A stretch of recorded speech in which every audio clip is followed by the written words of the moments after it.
말씀은 에베소서 6장 10절에서 17절입니다. 에베소서 6장 10절에서 17절입니다. 말씀이 길기 때문에 10절과 11절만 보겠습니다. 끝으로 너희가 주 안에서와 그 힘의 능력으로 강건하여지고 마귀의 관계를 등이 대적하기 위하여 하나님의 전신갑주를 입으라. 아멘. 말씀 제목은 당신은 영적 군사입니까? 라는 말씀입니다. 당신은 영적 군사입니까? 라는 말씀입니다. 오늘날의 많은 교인들이 영적 전쟁에 대한 인식조차도 없이 신앙생활 하는 것을 보게 되어집니다. 영적 전쟁이라는 말을 하면 마치 은사주의자들이, 잘못된 은사주의자들이 어떤 영적 전쟁을 하는 것 같은 그러한 또 색안경을 끼고 보는 경우도 있습니다. 소위 말하는 땅맞기식의 기도, 그 다음에 어떤 견고한 진과의 싸움, 그런 식의 영적 전쟁은 없습니다. 사실. 왜 그러냐면, 만약에 그런 것이 영적 전쟁이었다고 한다면 예수님이 그걸 보여주셨을 거예요. 예수님이 오셨을 때 우리 구약과 신약에서 사탄과 영적 존재가 어떻게 드러나던가요? 구약에서는 거의 드러나지 않아요. 잘 들여다보세요. 구약에서는 사탄이 보이죠? 사탄. 그러니까 사탄이 등장하긴 하죠. 그 쫄기들은 귀신들이 등장하나요? 등장하지 않죠. 그들이 구약에 없었습니까? 있었어요. 빛이 오니까 참빛 대신 예수님이 이 땅에 오셔서 원수들이 확 드러났습니다. 귀신들의 정체가 드러나기 시작한 거예요. 근데 그게 소위 말하는 땅밖의 기도라든지 자기들이 묶는 기도를 통해서 그런 식으로 해서 지인의 그걸 묶어서 어떻게 하겠다고 하는 식의, 그것은 이게 동양에 있는 그 소위 말하는 그 샤머니즘적인 어떤 그런 영향과 자기들의 어떤 종교심의 발로예요. 그게 성격적이지 않아요. 자기들은 영적이라고 할지 모르지만 영적 전쟁의 99%는 진리 전쟁이라 했습니다. 말씀의 전쟁이에요. 사탄의 최고의 무기는 이 세상 조lum이에요. 조lum. 물결. 그러니까 이걸 더 우리에게 좀 와닿게 하면 세속화예요.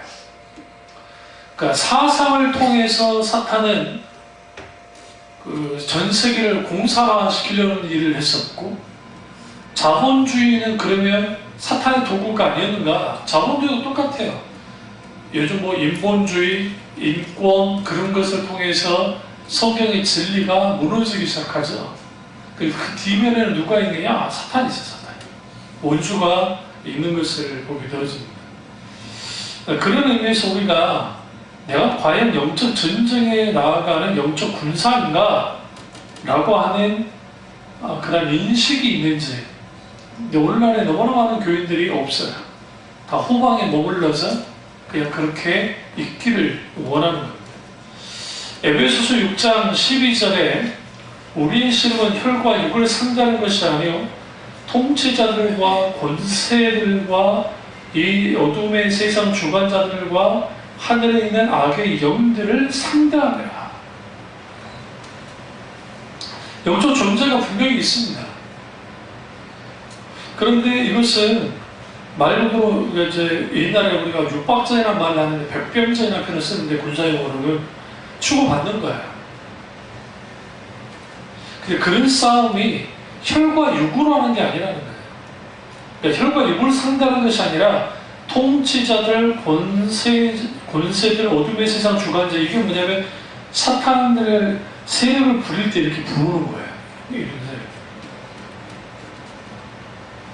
그러면 그들이 우리를 공격할 때에 가장 좋은 게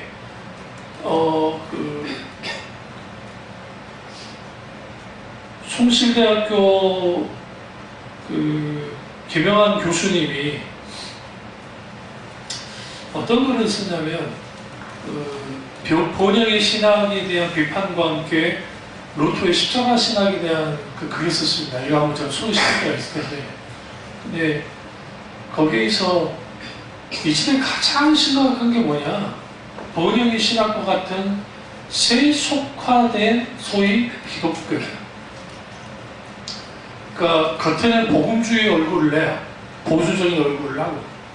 그러나 실제로 들어가 보면 실용주의적인 기독교, 번영주의적인 기독교, 그게 한국교회의 95% 이상이라고 봅니다. 거의 대부분의 교회가 그런 교회를 갖고 있어요. 이게 심각한 거죠. 존 파이퍼 목사님이 이 부분에 대해서 뭐라고 하느냐면, 그 번영주의는 두 가지로 나타나는데, 하나는 급진적이고 가장 극단적인 번영주의가 있고, 또 하나는 온건한 번영주의가 있다. 극단적 번영주의는 우리 여러분 기독교 TV 틀어보면 유명한 분강사들 있죠. 그 사람들이 대부분 극단주의적인 분강사들이에요. 그러니까 예수 믿으면 복 받고, 예수 믿으면 돈도 잘 벌고, 예수 믿으면 모든 만세 형통하고, 예수 믿으면 모든 거 잘 된다고 하는 주장하는 사람들, 그 사람들이 극단적인 번영주의자예요. 한국교회는 그런 사람들이 아주 인기를 끌어요. 초청을 받고. 그리고 온건한 그 번영주의가 이제 상당수가 이제 있을 텐데, 이 사람들은 예수 그리스도의 십자가, 구속, 회개, 뭐 어떤 그러한 것들에 대한 십자가의 복음, 그것을 최소화시키고, 어떻게 하면 우리의 문제를 해결하고, 어떻게 하면 이 세상에서 잘 살 수 있을까를 돈에 대한 말은 하지 않지만, 직접적으로 하진 않지만 의료원 중에 그런 것들을 심어주는 거예요. 그러니까 그러한 것들을 통해서 어마어마하게 큰 교회들이 나온 거예요. 그럼 그 이면에 하나님이 하신 거냐? 그 엄청난 사람들이 물론 그거 하나님 하신 것일 수 있습니다. 그러나 그 이면에는 탐심, 인간의 욕심이 이렇게 만들어낼 수도 있었다는 거예요. 그렇죠? 교회 성장 연구소가 한참 했을 때, 개척할 때, 교회 개척할 때, 제가 한참 이제 개척 전인데, 그때 중요한 게 뭐냐면, 목적으로 됐다는 거였어요. 유동 인구가 많고, 교회를 홍보할 수 있는 곳에 좀 돈이 들더라도 거기에다가 해라. 그래야 교회가 성장할 수 있다. 그러니까 하나님의 인도를 따라서 어떤 지역에서 하나님이 원하시는 대로 거기서 목회를 하는 게 아니라 마치 창업하듯이, 식당 열듯이 그런 식으로 열어라. 그게 90년도에 많이 나왔던 거예요. 지금은 말할 것도 없어요. 그러니까 사탄은 그 뒤에서 소위 그런 식의 역사를 하는 것을 보게 되었습니다. 그런데 우리가 그리스도인은 정말 예수 그리스도를 믿고 그리스도께 속한 사람이 되면 우리가 싫든지 좋든지 그리스도의 군사가 되는 거예요. 그러니까 내가 싫다고 해서 군사가 안 되는 게 아니고, 내가 되고 싶다고 해서 되는 것도 아니고, 필연적으로 그리스도인은 그리스도의 군사가 되는 거예요. 그리스도인. 주님 우리의 사랑과 되시고, 우리는 마땅히 그 전쟁에 참전하는 거죠. 그럼 왜 우리는 영적 전쟁에 참여해야 됩니까? 사탄을 이기기 위해서 그런 거예요? 그렇지 않아요. 이미 사탄은 예수는 2000년 전에 십자가와 부활을 통해서 이기셨어요. 이미 승리한 전쟁이에요. 끝났어요. 우리가 영적 전쟁을 하는 가장 근본적인 이유는 솔리오 데이 글로리아, 오직 하나님께 영광이에요. 그러니까 이초석 씨나 김기동 씨가 귀신을 쫓아낸다고 막 귀신을 쫓아내요. 거기에 현상이 일어나요. 어떤 막 그런 게 나타났다고 합시다. 그런데 뭔 귀신이 그렇게 많은지는 모르겠지만 그게 뭐 귀신 들리면 꽤 나오고 막 현상이 일어나죠. 근데 거기에 아무리 그런 기적의 역사가 나타난다 할지라도 거기에 하나님의 영광이 드러나지 않으면, 그러니까 이초석이라고 하는 사람, 김기동이라고 하는 그런 사람이 오히려 신격화되어지고 그렇게 더 드러난다고 한다면 이거는 그 이단들 뿐만 아니라 기존 교회 목사들도 마찬가지예요. 안 일어나는 게 나아요, 차라리. 그런 기적의 역사. 요즘 그 검사, 오늘 교회에서 그 검사 우병우 씨하고 관계 있는 그 검사가 간증을 해서 이렇게 난리가 났잖아요. 그 간증을 왜 한국교회가 쉽게 그렇게 하느냐? 그 이유는 그 간증을 통해서 성도들의 신앙심을 고취시키기 때문이에요. 그거보다 좋은 게 없어요. 그러니까 직접적이에요. 그러니까 주로 간증이라는 게 대부분이 이성적이진 않죠. 지극히 감정적이죠. 그러니까 그런 간증이라는 통해서 뭔가 신앙심을 고취시키고 그걸 통해 살려고 해요. 아주 위험하다고 생각해요. 왜냐하면 그래서 저도 그렇지만 저희 믿음의 선배 목사, 신실한 선배 목사님들이 늘 했던 게 너희들의 멘토로 삼을 사람은 예수님이나 아니면 성경에 나온 인물들 아니면 믿음의 선배들 중에 이미 돌아가셨고 그리고 검증이 되신 분들이 있으면 그들을 멘토로 삼아라. 모델로 삼아서 그렇게 목회하는 것이다. 라고 하는 거죠. 그러니까 그 사람의 감정이 무조건 막 가심스럽고 가짜란 말이 아니에요. 근데 거기에는 그 소위 교인들에게 신앙심을 끌어들이고 뭔가 그럴싸하게 만들어주고 싶어한 것들, 일종의 이게 이벤트성이에요. 이게 좀 심하게 말하면 이게 심각한 거예요. 이러한 일들이 비일비재하게 그런 대형교회뿐만 아니라 일반 교회들이 문제는 뭐냐면 간증을 계속 소위 그러니까 제가 털란테드 중에 막 간증하러 돌아다니고 막 그런 분들 그게 그렇게까지 좋아하지 않는 이유가 간증할 수는 있다고 생각해요. 근데 문제는 뭐냐면 그게 자칫 잘못하면 헌금을 끌어내기 위한 수단으로서 그러니까 그 빡빡이 했던 그 개그맨 있잖아요. 그 친구가 그 말 하잖아요. 처음에는 선한 의도로 목사님들 하시는데 목사님들이 거기에 이런 거 붙여달라 저런 거 붙여달라 요구를 하더라는 거야. 그래서 그 다음부터는 안 해버렸다잖아요. 아 이거는 내가 이용당하고 있다는 생각을 하니까 유명인들을 세우는 거 이름 있는 사람들을 세우는 거 이거를 마틴 루더스 목사님이 뭐라고 했냐면 영국 교회가 그 시대에 똑같이 했어요. 그러니까 영적으로 문제가 되면 좀 이름이 알려지거나 유명인들을 내세워서 봐라. 이 사람도 교회 다니지 않냐. 그러니까 당신 같은 사람들이 예수 믿는 건 당연한 것이다. 그러니까 잘 믿어라.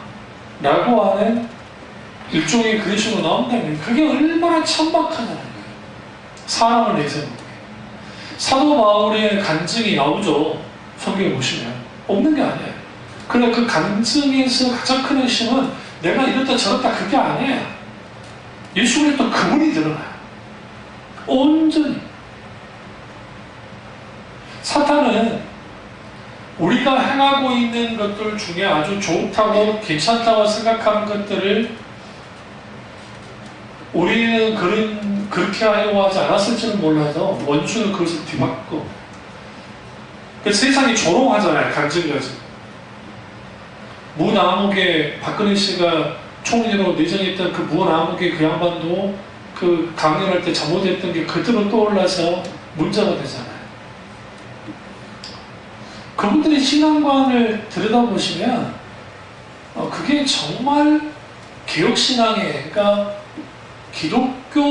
기독교인으로서 진정한 신앙인가? 아니에요. 그들의 사상, 그들의 그 이념 속에 있는 기독교인 것 뿐이에요. 이게 무서운 거예요. 반대로 좌파 계열에 있는 소위 좌파 계열이라는 표현은 좀 웃기긴 하지만 그쪽 계통에 있는 분들도 사회 참여, 사회 구원이라고 하는 자기들 사상을 가지고 성경을 끌어들여요. 그러니까 거기 뭐밖에 없어요?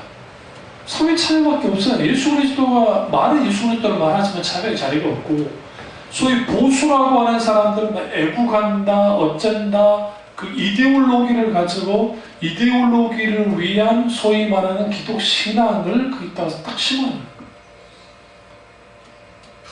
그러니까 부끄러워해야 돼요.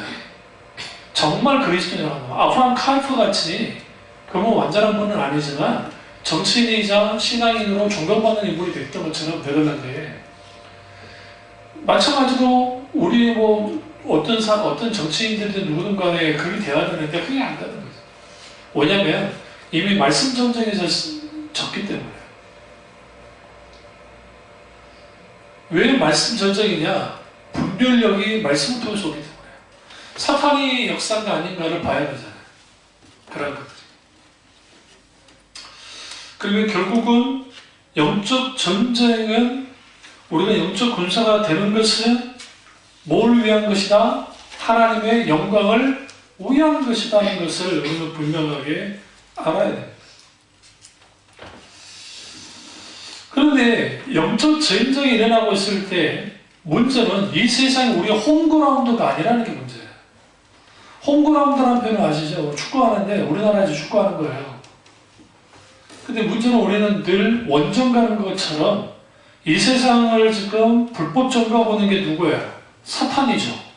그러니까 사상과 삶의 스타일과 이런 것들을 누군가가, 사람들 누군가가 그걸 만들어낼 거잖아요. 뭐 혼술이다, 욜로다, 뭐 혼자 술 먹는 걸 말해요. 혼밥하는 거, 뭐 혼자 밥 먹는 거, 혼자 술 마시는 거. 그 다음에 욜로는 자기 인생 한 번이니까 그렇게 하는 거. 그러니까 이러한 것들을 누군가의 머릿속에서 만들어져 나온 것들.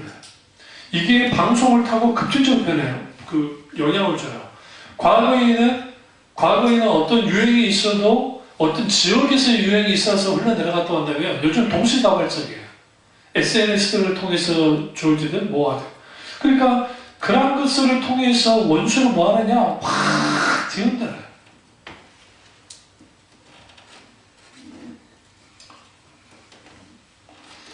JTBC에서 그 검사를 얼마나 비아냥거리냐면 그걸 몰래 추적하고 다니면서 담배 피우는 것을 찍었어요, 영상을. 이제 고의적으로 그런 거예요, 이 사람들을 조롱하려고.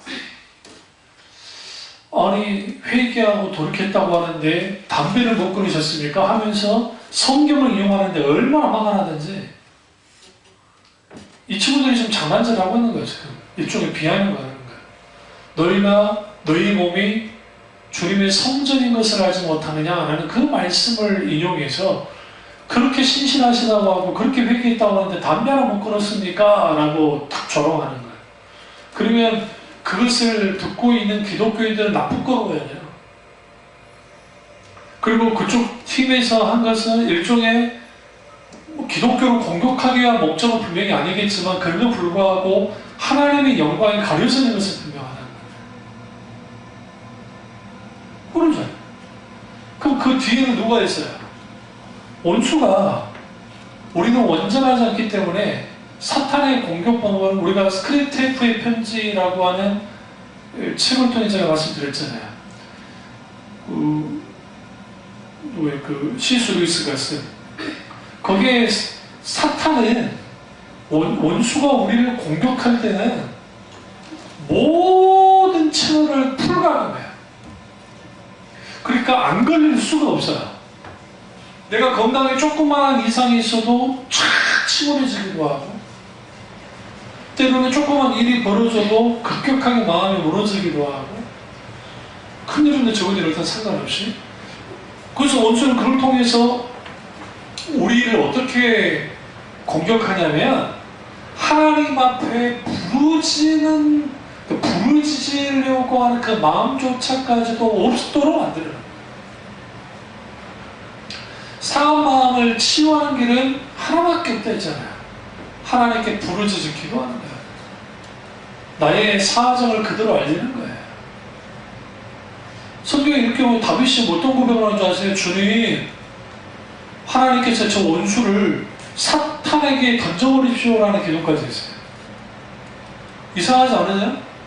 어떻게 세상에 그런 기도를 하느냐? 진짜 사탄에게 던져라는 말이 아니라 얼마나 그의 마음이 불통스러웠으면 좋겠어요. 근데 우리가 뭐 걱정하지 말아야 될 게 하나님은 그런 기도 안 돼. 그런 기도 응답 안 해요. 절대.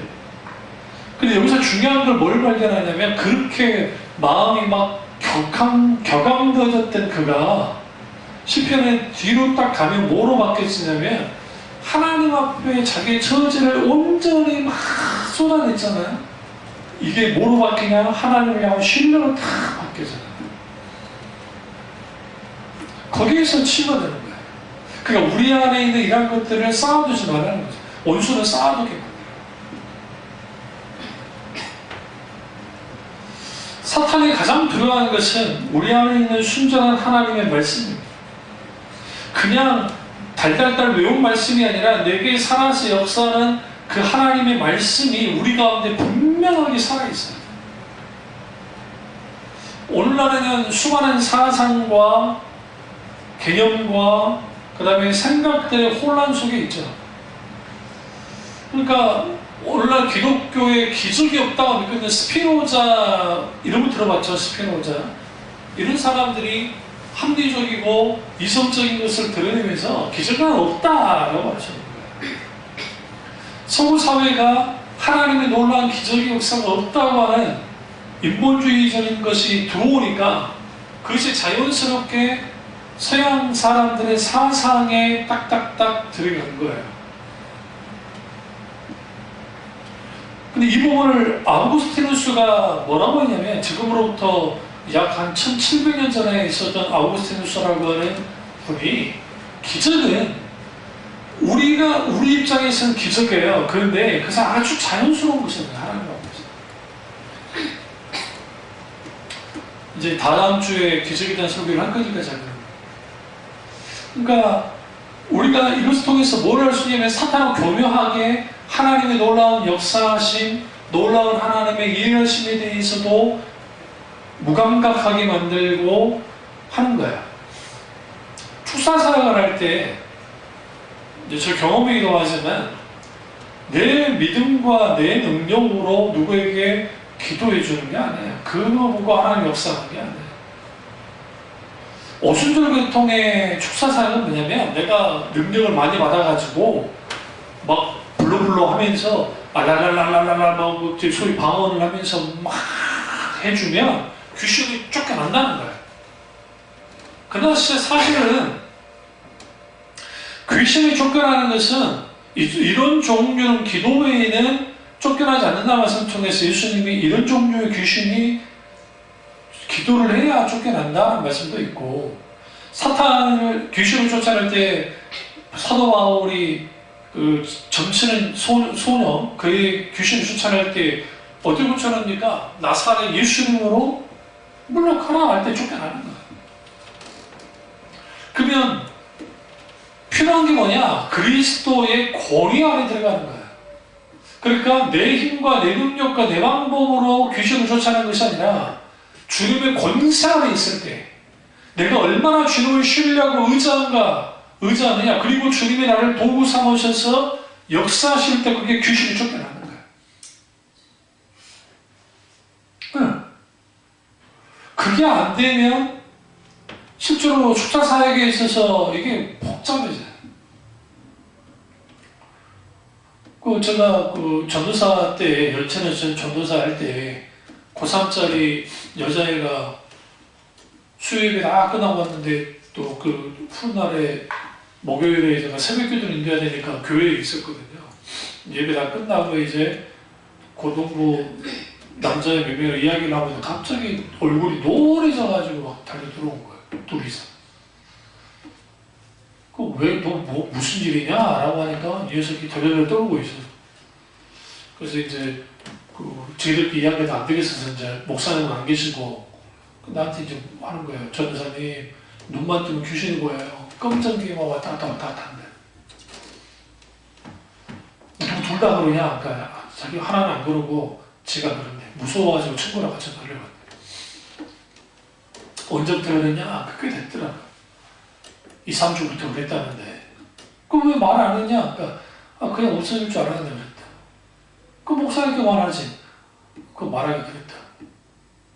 안 되겠어. 기도실 잠깐 데리고 내려가서 내가 안수를 할 수는 없으니까 기도했어요. 하나님 함께 해달라고. 그리고 이러한 현상과 모든 것은 내가 나사렛 예수 그리스도를 명하노니 다 사라질지어다. 그 다음에 완전 자유했어요. 무슨 말이냐면 그런 것들은 그 하나님의 역사죠. 그때 기도할 때 내가 무슨 막 능력이 있어 갈 거라 생각하지 않았어요. 물론 축사사역이라는 경험이 있어요. 충분히 전에 있을 수 있었어요. 고등학교 때 그 경험을 많이 했기 때문에. 그럼에도 불구하고 하나님 놀라운 역사가 일어났어요. 그리고 이 녀석이 이제 일주일에 와가지고 주일이 돼가지고 이제 와서 하는 말이 방금 막 웃으며 그러더라고. 많이 일어났다. 놀랍다고. 그런 역사가 그렇게도 하나님 역사하시는 것 같아요. 그러니까 하나님께서 그렇게 놀랍게 역사할 때가 있거든요. 그러니까 영적 전쟁은 내 자원 가지고 내가 막 기도의 양이 엄청나고 내가 무슨 능력이 많았고 은사가 많아가지고 귀신을 쫓아낸다는 그런 허황된 생각을 하지 말아야 돼요. 모든 영적 전쟁은 그리스도의 권세 아래 우리가 들어가고 그분만을 의지하고 나아갈 때, 그분을 앞세워 나아갈 때 승리하는 거야. 사탄은 우리가 무서워서 도망치지 않아요. 주님을 무서워서 도망치는 거죠. 사도 바울이 그걸 알고 있었어요. 하나님의 사람들 그걸 알고 있었거든요. 그러니까 우리가 대적할 때 예수 그리스도 그분의 이름으로 예수 그리스도의 십자가의 보혈을 공로로 힘입어서 나아갈 때 거기에 실질적인 영적 전쟁이 승리가 있습니다. 이런 실제로 이렇게 나타나는 영적 전쟁도 뭐 쉽지 않지만 있는데 이제 더 문제는 뭐냐면 교묘한 속임수 속에서 있게 되어지는 원수의 공격들. 그게 사상으로, 그게 인기, 소위 말하는 그 인기 속에 있는 그 유행이라는 것을 통해서 기타 등등 여러 가지를 통해서 막 들어와요.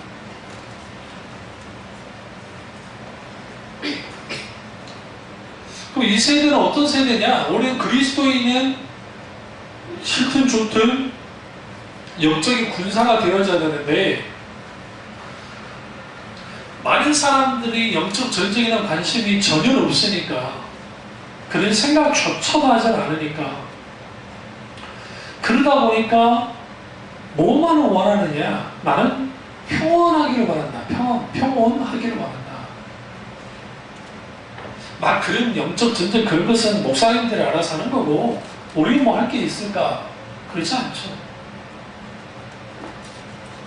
사탄은 우리에게 거짓된 평화를 집어옵니다. 거짓된 평화. 평화는 두 가지가 있어요.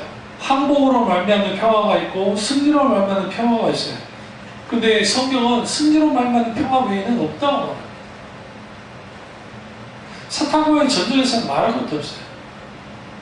그러니까 이런 틈이 보이거나 이렇게 열면 원수는 공격하고 타종교의 그 종교의 영에 사로잡혔다는 표현도 쓰잖아요. 근데 이제 그런 분들은 사탄이 그러한 것을 통해서 역사를 해요. 적어도 예수 그리스도를 믿고 있고 그것으로부터 벗어난 사람은 그런 눌림은 없어요. 오히려 이제 다른 각도로서 이제 역사를 하는 거죠. 그리고 우리의 싸움의 대상자는 누구냐? 사탄입니다. 근데 소위 말하는 김기동 씨나 이춘옥 씨나 이런 마귀론주의자들 때문에 강단에서 사탄과의 영적 전쟁에 대해서 설교하기가 쉽지 않았던 시대가 있었어요. 그런 것 하면 사람들이 이게 잘못된 거 아닌가? 혹시 마귀론주의자 아닌가? 라는 의심을 할 때가 있었으니까. 근데 사실은 오늘날의 사탄의 전략 중에 하나는 C.S. 루이스가 말했던 것처럼 사탄이 존재하지 않는다라는 데 상당수가 믿도록 만들고 설사 사탄이 존재한다 할지라도 너희가 생각하는 그런 사탄이 아니고 아주 좋은 존재다라는 거예요. 사탄 종교가 지금 있는 것처럼 그렇게 그걸 마치 저항의 상징인 것처럼 우리가 체게바라라고 하는 인물이 그 사람은 완전 좌파주의적이고 그 사람 이런 말 하면 좀 그렇지만 반기독교적인 인물이에요, 사실. 그러니까 쿠바라든지 남미 지역의 체게바라와 관련이 있는데 그 사람 마지막 죽음이 아주 비참했습니다. 포위를 당해서 이제 나오게 될 때 이제 서로마다 일성이 다르긴 하지만 살려달라고 막 했어요. 그러니까 그걸 믿고 싶지 않는 추종자들은 정말 담대하게 처벌을 당했다. 하지만 한쪽에서는 살려달라고 아우성 치다가 죽었다. 이제 그런 것도 있어요. 그럼 그 사람이 나타냈던 것은 이래야 맞는 말도 있고 좀 옳은 것도 있지만 사실상 신앙의 영향 아래에 있을 때에는 반기독교적이에요. 반대로 자본주의는 그렇지 않느냐? 자본주의도 마찬가지예요. 소위. 그러니까 이 세상에 있는 사상은 하나님을 대적하게 되지 절대로 하나님과 함께하지 않아요. 그런데 왜 오늘날 한국 기독교가 자본주의 속에서 잘 살아가고 우위를 점하느냐? 짝했기 때문에 그래요. 같이 했기 때문에. 그게 아니었다고 한다면 적어도 한국 교회는 지금보다는 좀 가난했을 겁니다. 적어도. 지금보다는 좀 더 적었을지 모르지만 영향이 컸을 겁니다.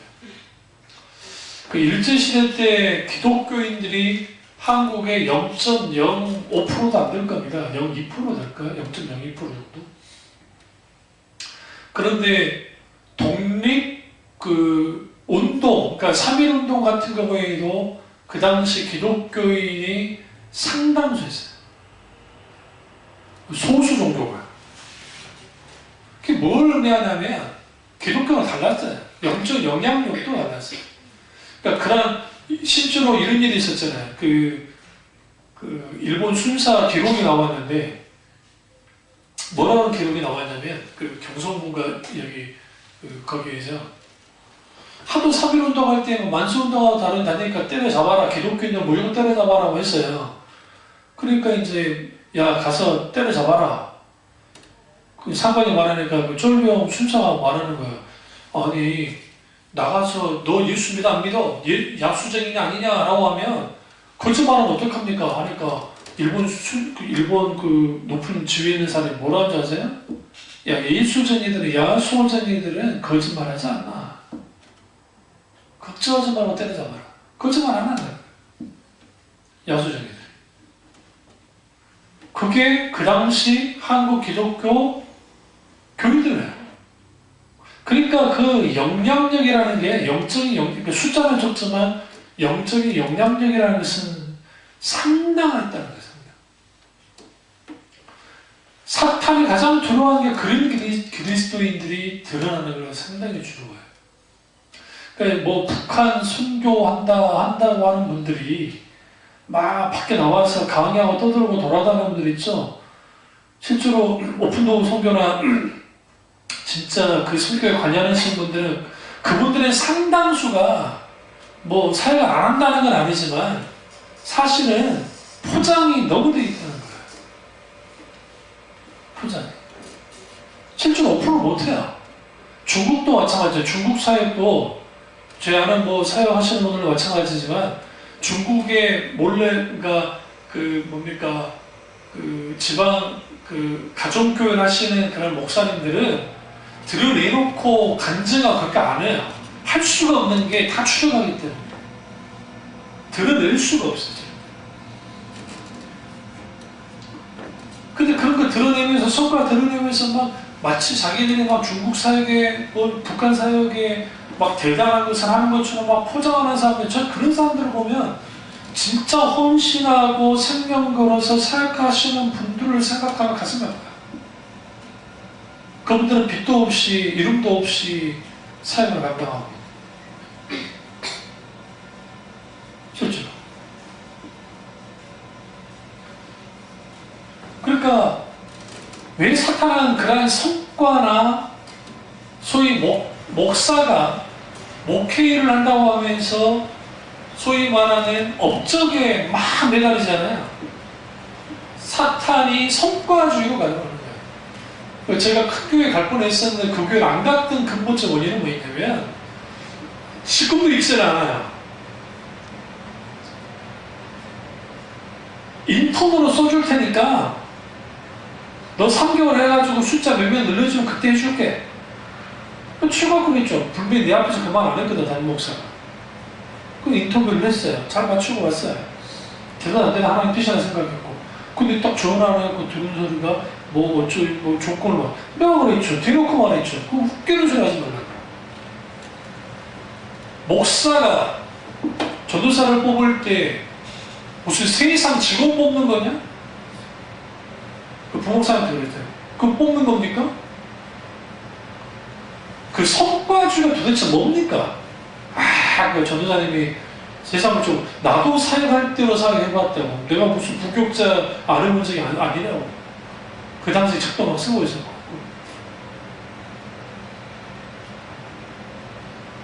그게 90년도 말이요.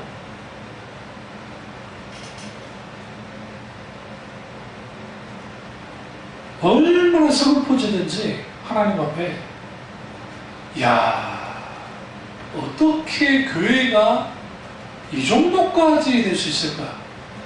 그러니까 저러니까 교회가 좀 큰가 보다. 한 3,000명 정도 되는 교회였는데, 그러니까 교인 수는 많을 줄은 모르지만 이미 그 담임 목사라는 사람 머릿속에 세상의 실용주의가 머리에 박혀 있는데, 그런 사람이 목회하는 교회에서 내가 뭘 배우고 있어요? 와라고 계속 목사님이 마음에 든다고 아직 안 온다고 하면 굉장히 부담될 때 내가 처지가 좀 곤란하니까 한 번만이라도 더 와서 좀 해주면 안 되겠냐고. 그렇죠, 그렇죠. 이런 짜는 거죠.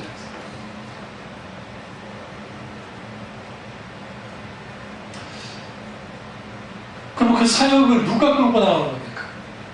그 목사의 야망이, 세상 방식이, 수단과 방법을 가리지 않고 하는 그런 모든 것들이 교회 안에 들어와가지고 버젓이 목회라는 명목하에서 그런 일들이 벌어져요.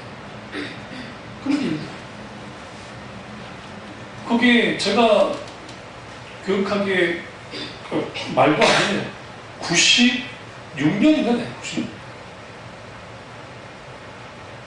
6년, 7년? 어쨌든.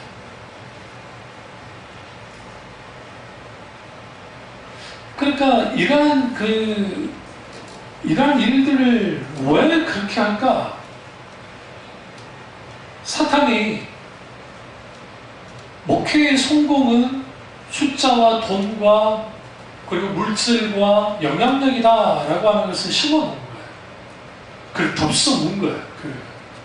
그러니까 그러한 사상을 갖고 있는 목사들이 그렇게 되어지면 그렇게 탐심에 흘러갈 수밖에 없고, 그리고 그게 사탄의 교회냐? 그렇진 않아요. 문자 와서도 핏값으로 사신 교회니까, 고린도 교회도 주님이 핏값으로 사셔서 살아가는 교회 중 하나였으니까 교회가 아니라는 게 아니라 교회이긴 하지만 아주 불행하다는 거. 그러니까 그러한 교회들이 아무리 수천 명이 돼도 영적 전쟁을 할 때 승리할 수 있겠냐고요.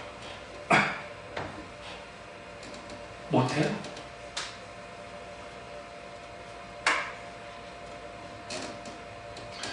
사탄은 절대로 숫자에 떨지 않습니다.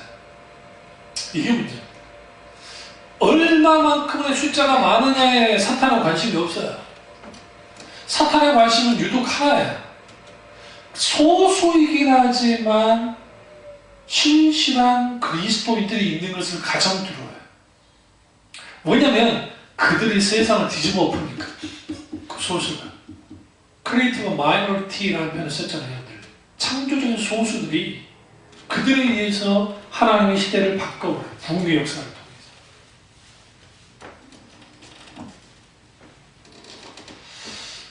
그러면 우리는 어떻게 영적인 군사가 되냐? 에베소서 6장 10절에 너희가 주 안에서와 첫 번째, 두 번째 그 힘의 능력으로 강건해지고, 이 두 가지가 필요해요. 하나는 주님 안에서 강건해지고, 또 하나는 그 힘의 능력으로, 그 주님의 능력으로 강건해지는 거예요. 그리스도 안에 있을 때 영적으로 우리가 강해질 수 있고 승리할 수 있고 그분의 능력으로 그 힘의 능력으로 강건해질 수 있어요. 영적 전쟁 거기서 성패가 나는 거예요. 실제로. 근데 여기서 사탄의 관계를 능히 대적하기 위하여 하나님의 전신갑주를 입어야 된다는 거죠. 여기서 이 전신갑주는 로마 군인의 그 완전 무장한 것을 비유로서 표현해 놓은 거예요. 실제로 이렇게 따로따로 막 이렇게 있다는 표현이 아니에요. 그러나 이것은 왜 사도 바울이 이 부분을 잘 설명했냐면 이게 아주 중요하기 때문에 완전 무장해라는 겁니다. 누가? 그리스도인들. 대표적인 게 가장 먼저 나온 게 뭐야? 14절 그런즉 서서 진리로 너희 허리띠를 띠고 허리에 띠를 띈다는 거예요. 이거 없으면 힘을 쓸 수가 없어요. 그 진리가 우리의 허리띠가 되는 거예요. 의의 호신경을 붙이고 여기서 호신경이라는 표현은 이거 갑주로 말해요. 앞에 이걸 그 창이나 칼이나 화살로부터 자기를 보호할 수 있는 흉배, 예전에 흉배라는 표현에서 흉배를 말해요. 철로 되어 있는 거, 탁 뚫어도 안 돼요. 아니면 완전 가죽으로 되어 있는 거. 그러면 이 진리의 허리띠를 띄어내려면 그 진리는 말씀의 진리인데 그 진리에 무장되어 있는 사람들은 그 진리가 그 사람들을 어떻게 해요? 서게 만들어요. 여기 섰다는 표현이 중요해요. 싸울 때 서야죠. 이게 지금 전투할 때 그들의 모습을 딱 보여주고 있는 거예요. 그러면서 의의 호신경을 붙이고 있고 평안함에 준비한 신을 신어요. 신발 없으면 안 돼요. 이제 로마어에는 샌드 같은 신을 쓰죠. 자갈이나 나무나 그게 있어도 뱉을 수 있도록. 그리고 믿음의 방패를 가지고 늙이 악한 자의 모든 화살을 소멸하고 이 믿음의 방패로서 먹는 게 뭐였어요? 여기서 불화살을 할 때의 표현을 주석가 중에 대다수가 이 불화살을 뭘로 보느냐? 말. 독설 말들. 우리를 향해서 던져오는 그 말들을 믿음의 방패로 막는 거예요. 머리를 지키는 구원의 투구. 그 다음에 성령의 곧 하나님의 말씀을 가져가는 거예요. 그 하나님의 말씀으로 우리가 뭐 하느냐? 원수를 공격하는 거예요.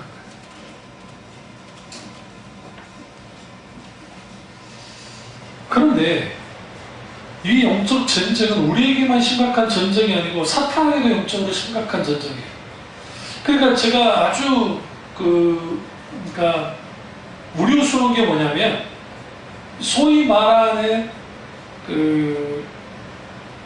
막 성령의 기름 부음이나 막 기름 부음 자체는 잘못된 게 아닌데 어노인팅은 잘못된 게 아닌데 문제가 뭐냐면 좀 신비주의적인 그런 형태의 은사주의자들 자기들의 영적 세계가 있어가지고 막 도안을 해놓고 막 자기들 기도를 하면서 막 그거를 묻고 기도로 내가 이렇게 묻고 막 하면은 다 묶어집니까? 아니 그랬으면 이미 북한은 다 묶어져야죠. 안 그래요? 아니 만약에 그게 정상이라고 한다면 예수님이 산의 꼭대기에 올라가가지고 예루살렘에 밑에 있는 사람들에게 악한 짐들을 다 묶어야죠. 종교형에 사로잡혀 있고 거짓의 영에 사로잡혀 있는 영들을 묶어버려야죠. 예수님이 사도들도 그렇게 해야죠. 근데 사도들과 예수님이 하셨던 게 뭐였어요? 복음 전파였어요. 그러니까 영적 전쟁에서 최전세는 예수 그리스도의 십자가에 복음이 선포되는 것, 하나님 나라의 복음이 선포되는 곳에 전쟁이 일어났다고 이렇게 해요. 예수님이 말씀을 전하실 때, 회당에서 말씀을 전하실 때 귀신 들린 자들이 정체가 드러났다고 성경 보시나요? 주님이 가시는 곳에 귀신 들렸다는 자들의 정체가 드러났어요. 그 사역의 현장 속에서. 그러니까 이것을 통해서 우리는 뭘 알 수 있냐면 무슨 공중권세를 잡고 있다는 표현을 쓰니까 이제 공중에 어떤 영적인 전제가 있고 그 다음에 종교적인 영역의 원수들이 있고 사회적인 영역에 무슨 영이 있고 무슨 영이 있고 자기들 말에 어떤 그 만들어가지고 영적 전쟁을 할 때 여리고성을 돌리듯이 땀박기식의 기도를 통해서 아니면 전투적인 기도를 통해서 소위 말하는 기도를 막 묶고 내가 이렇게 기도해서 묶을 수 있다고 생각하는 그런 발상 자체가 어린애.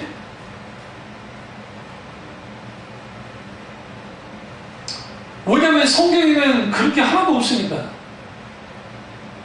성경이 있으면 제가 한 말은 없죠.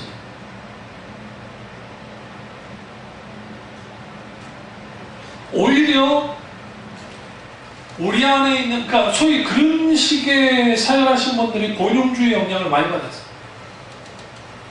놀라웠어요. 근사주의자들 속에서.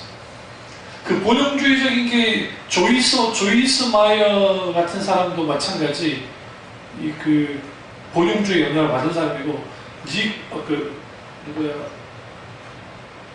비니 같은 사람들, 이런 사람들을 다 마찬가지예요. 릭 워런이, 목적이 끄는 삶에서 책을 썼던 릭 워런이 뭐라고 말했냐면, 본용주의는 이단과 같다. 이게 존 파이퍼 목사님만 말하는 게 아니야. 이건 이단만큼이나 해를 키워야겠지. 그러니까 왜 그러냐면, 그 소위 막 영적이다 하면서 뭐 재정 축복의 비밀, 그래서 재정에 여는 영을 어떻게 풀어가지고 할 수 있다고 막 하는 것을, 그런, 요즘에는 이제 오지도 않지만 외국 강사라고 하는 사람들이 와가지고 그런 집회들을 해요. 근데 거기에는 순전히 뭐와 관계가 있냐면, 그 실용주의적인 기독교, 마이클 호튼이 말했던 미국식 복음주의를 경계해라 라는 책이 나한테도 있어요. 그런 책이 있는데, 미국식 기독교를 조심해라고. 근데 그런 데를 들여다보면 사탄이 교묘하게 기독교의 옷을 입고 그렇게 드러나는 거예요. 카톨릭도 마찬가지예요. 카톨릭 안에 마리아 숭배 사상, 교황 숭배 사상, 성상 숭배하고 막 이런 어떤 그런 것들, 이런 모든 것들이 원수가 원래 4세기, 그러니까 교부들이, 사도들이 있고, 사도들 밑에 속사도가 있고, 속사도 밑에 교부가 있는데, 사도들의 직계제자를 속사도라는 표현을 써요. 사도에게 속한 제자, 직접 가르침 받은 제자. 그리고 그 속사도들의 가르침을 받은 게 또 교부라는 표현을 써요. 그 교부. 근데 그 교부들까지는 이렇게 막 형사화하고 막 이렇게 하는 것들이 나타나지 않았어요. 실제로. 물론 모자이크 같은 게 조금씩 드러나게, 그런 그 물고기, 익투스라고 하는 예수 그리스도스, 예수 그리스도의 그 하나님 아들의 그들 모임, 그런 글인데, 그 표현으로서 익투스라는 것은 있긴 있었지만, 그 외에는 사실상 마리아를 숭배한다든지, 뒤에는 이렇게 후광 같은 게 있죠. 이게 재밌는 게, 여러분 불교 절에 가가지고 부처님 뒤에 후광 있죠? 있어요. 그러면 저기 태화 같은 데를 보면, 근데 똑같이 어디에도 카톨릭도 있어요. 왜 그러느냐? 그리스와 그 헬라지요. 그 그리스 지역과 인도가 왔다 갔다 교육을 하셨기 때문에, 또 실크로드라고 하는 당나라 이후에 이제 당나라 시대에 이게 딱 연결되잖아요. 연결되니까 서로 주고받으면서 뭐가 만들어지기 시작했냐면 영향을 받는 거예요. 그러면 이 그리스는 어디 영향을 받았냐? 이집트 영향을 받았고, 이집트와 지금 그 바벨론에 있는 메소포타미아에 같이 수메르 문명이 더 빠르다고 보고, 최초에 나왔던 신이 누구냐? 여신이에요. 제가 주장하는 게 아니라 신이야.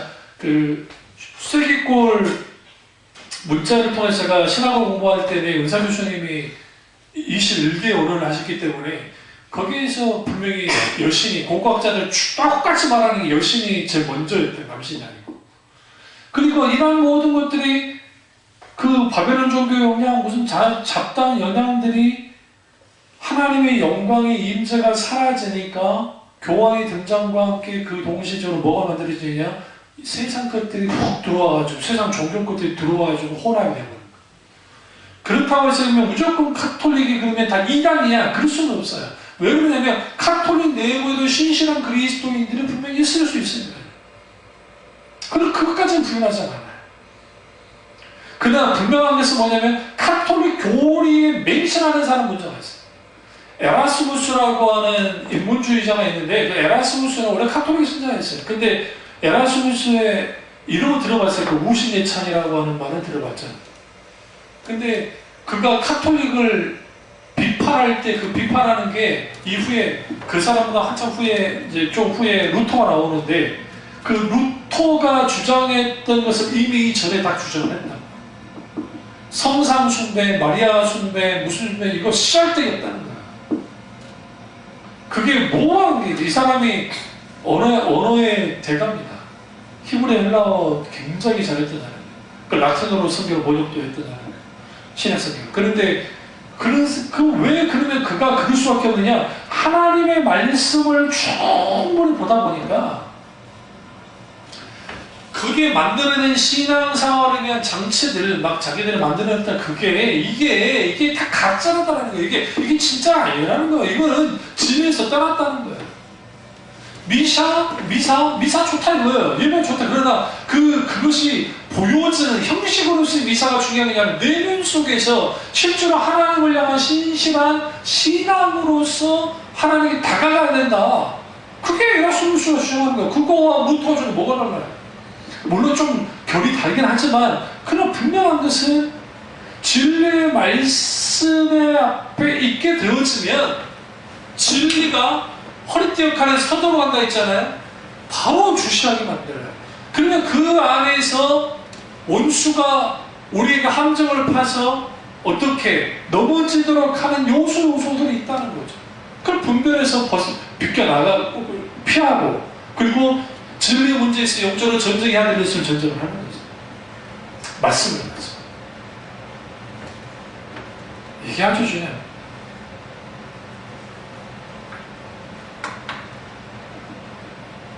그럼 우리가 영적 전쟁할 때 내가 영적인 그리스도인인데 우리에게 필요한 게 뭡니까? 시대를 분별하는 지혜가 돼요.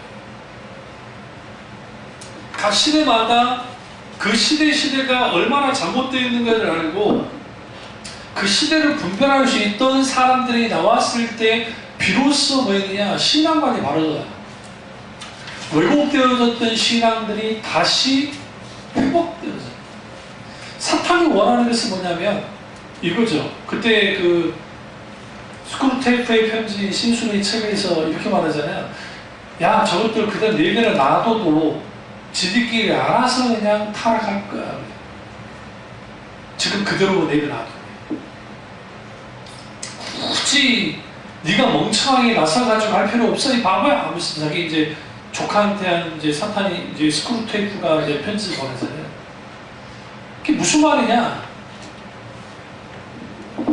기독교를 기독교회라는 표현을 쓰잖아요. 리폼 처치라는 표현을 써요. 근데 이 리폼이라는 것은 뭐냐면 우리가 기억하는 게 새로운 걸 만들어낸다는 게 아니라 돌아간다는 거예요. 초대교회로 돌아가고 말씀으로 돌아간다는 거예요. 그러니까 말씀으로 돌아가고 초대교회로 돌아가는 일들이 우리 가운데 있지 못하면 시대를 분별할 수가 없어요. 그런데 오늘날의 사람들은 이런 식의 기독교를 아주 따분하게 생각해요. 왜 그러냐면 웃겨주고 울려주고 기쁘게 해주고 즐겁게 해주고 이벤트도 해주고 뭐도 해주고 실용적이고 그리고 자기들의 원하는 부와 성공을 보장해준다고 말해주고 덤으로 천국까지 갈 수 있다고 말해주는 그런 기독교의 매력을 느낀다는 거예요. 처음에는 이제 중요합니다. 처음에는 그게 한국교회가 먹혔어요. 70년대, 80년대, 90년대 먹혔다고요. 초까지 60년대부터 60년, 70년, 80년, 90년 초까지 그게 먹혔어요. 그러다가 2000년이 지나가고 넘어가니까 이제는 그게 안 먹히기 시작하는 거예요. 그런 것들이. 이걸 누가 겪었느냐? 영국교회가 겪었어요. 이미 앞서 있는 유럽에 있는 교회들이 그것 때문에 다 무너졌고 미국 교회는 말할 것도 없이 그러한 교회들이 무너졌어요. 사탄이 뭘 원해요? 변질을 원해요. 그러니까 이 세상의 교회를 박멸할 수 없다는 것을 알아요. 왜 그러냐면 이 세상에 있는 교회를 어떻게 박멸하겠어요? 예수 그리스도의 피값을 사신 교회, 성령께서 보호하고 계시는 교회예요. 그러니까 사탄은 교회를 박멸할 수 없음을 알아요. 누구보다 잘 알아요. 그러나 교회를 변제시킬 수 있다는 것은 알아요. 그래서 교회가 그 사회에 그 시대에 등불 역할을 하지 못하면, 빛과 소금 역할을 감당하지 못하면 끝나버려요. 끝장이 나버려요. 끝장이. 그러면 교회 안에 있는 그리스도인들이 빛과 소금 역할을 감당하는 그리스도인들이 되면 좋겠는데, 오늘날의 사회가, 오늘날의 세상이 아주 그러니까 과학 문명 발전하고 도시 문명 발전했을지 모르지만 정서적으로도 그렇고 영적으로도 그렇고 이제는 땅에 떨어질 만큼 떨어져 버렸어요.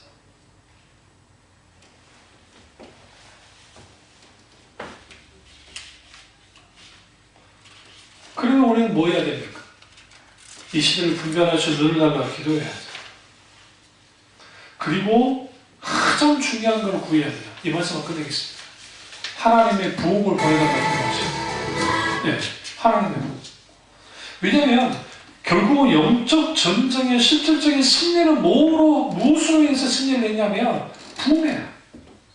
그러니까 하나님의 부흥, 그 부흥에 대한 오해가 있는데, 부흥하면 사람이 몰려온다더라, 재정이 좋아진다더라, 하나님의 부흥이 일어나면은 막 이제 교회의 영향력이 커진다더라. 그거는 한 부분에 일어나는 현상이고, 실제로 하나님의 부흥이 일어나면, 로든스 목사님의 글 가운데서도 김남주 목사님의 부흥이라는 책에서도 잘 다뤘지만, 응? 우리 마음대로 못해요. 그러니까 우리 마음대로 못하는 게 부흥이에요. 하나님이 원하시는 대로 하기 시작해요. 사람들이 돌이키고. 그러니까 오순절 계통에 가르치지 않았지만 찰스 필리의 영향을 받은 사람들이 은사주의자들과 오순절파와 이런 사람들이 자기들이 기도를 열심히 하고 막 열심히 하나님께 보여주고 기도하며 부흥을 끌어올 수 있다고 생각하는 그런 사상 속에 있는 사람들은 그를 통해서 막 부를 이루고 숫자가 늘어나고 영향력을 확대하고 막 소위 말하는 좋게 말하면 복음화가 일어나는 막 그런 일들이 벌어진다고 해요. 그러나 사실 우리가 그렇게 한다고 해서 부흥이 일어나지 않아요. 단 한 번 일어난 적이 없어요. 그렇게 흉내만 냈을 뿐이지 사실은. 실제로 하나님의 부흥, 로든소 목사님의 말처럼 하나님의 부흥은 하나님이 주권하면서 존재해요. 그런데 그 부흥은 그냥 아무렇게나 일어난 거 아니에요. 찰스 필리 목사님의 읽는 맞는 것도 있어요. 그게 뭐냐면 적어도 진리의 말씀에 대한 재발견, 그리고 기도예요. 말씀의 재발견과 기도가 있는 곳에 분명히 하나님의 부흥은 일어났어요. 그것 때문에 일어난 건 아니에요.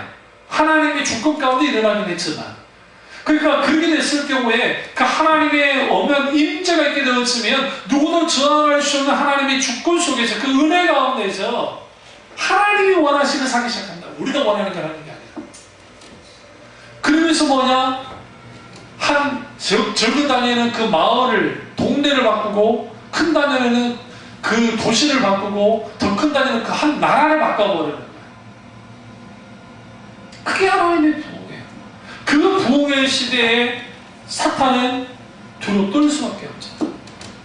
그러나 그것은, 그런 부흥은 몇백 년에 한 번씩, 100년에 한 번이든 뭐 어떻게 하면 그렇게 일어나는 것이고, 그럼 우리에게 필요한 게 뭐냐? 적어도 우리의 개인의 부흥과 가정의 부흥과 교회적인 부흥이 필요하다는 거예요. 그 부흥이 있을 때 거기에 하나님의 놀라운 임재의 역사가 있을 것이고, 그 임재의 역사가 있는 곳에 우리는 정말 그리스도 안에서 그분의 능력을 힘입어서 간건해진 상태에서 영적 전쟁이 나아가는 거예요.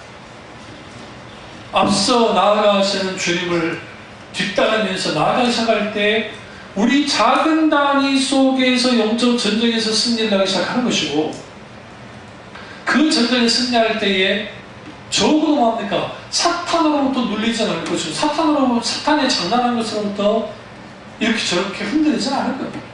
그 은혜가 저와 여러분에게 있기를 주님으로 축원합니다. 기도하겠습니다. 기도하실 때